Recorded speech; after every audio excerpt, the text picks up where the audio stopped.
Oh my god, this is another terrible, terrible fucking weekend for the movies. Welcome to Time About the Movies, everybody.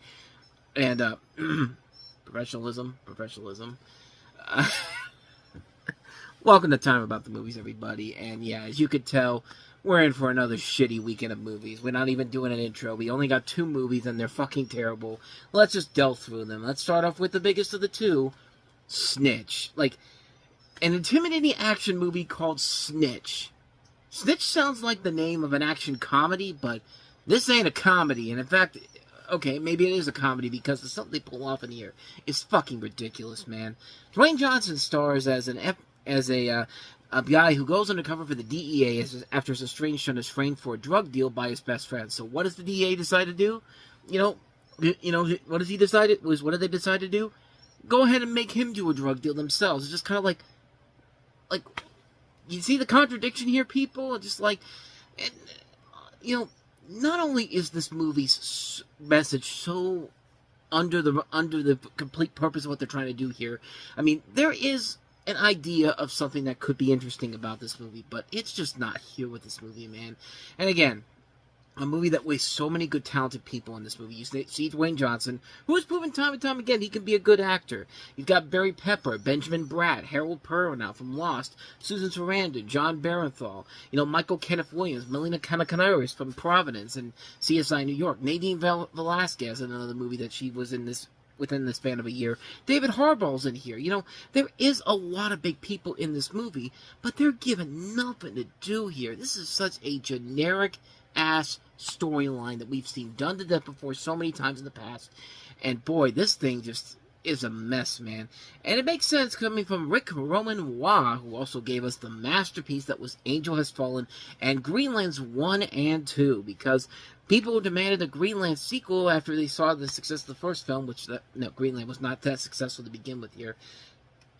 The problem is with this movie is that, like I said, it's another generic-ass action film. I mean, it's not even a good generic-ass action film.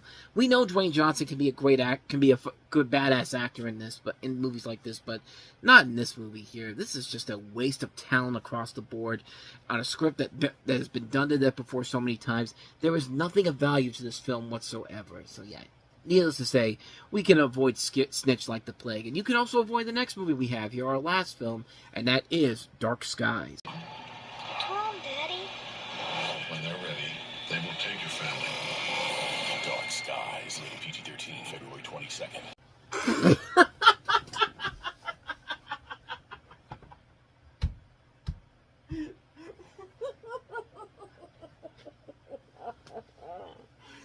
Oh my god. I'm sorry. Was that supposed to scare the audience? Because you failed miserably at it.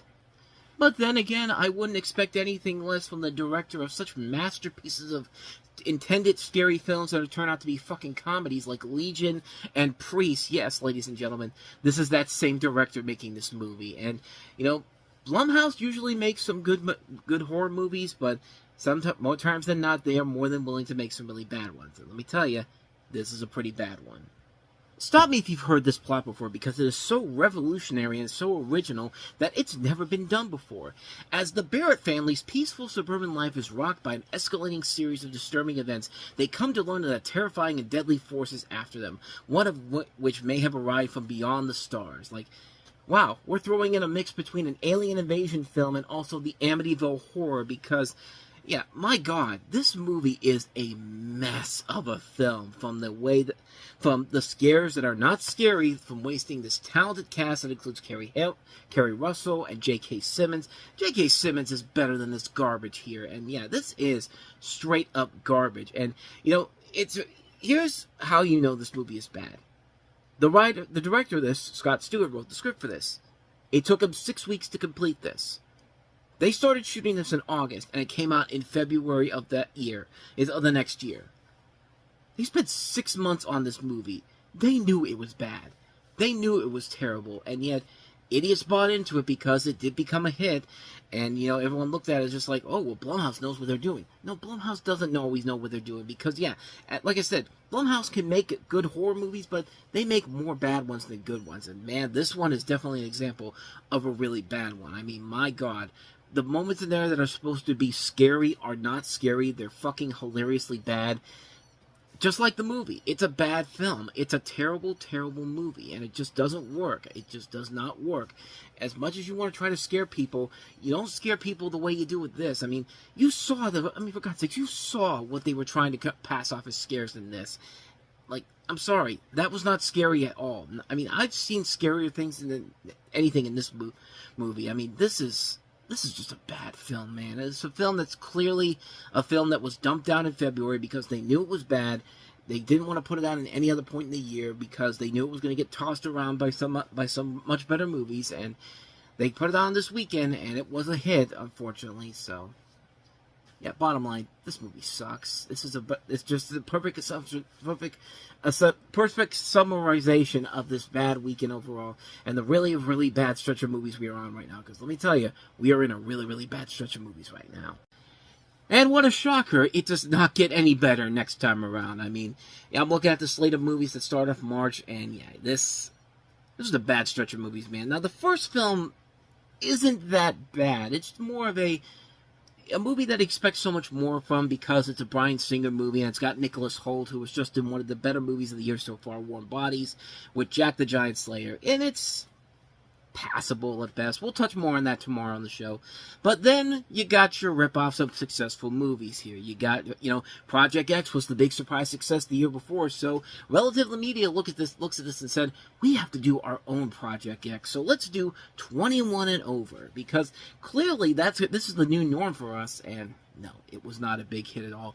And then you got your horror sequel because the first movie was such a big success, and now we have a sequel to The Last Exorcism, which is funny because The Last Exorcism was the title that should say that this is the last time you're going to see an exorcism, but nope, not with The Last Exorcism Part 2, that's for damn sure.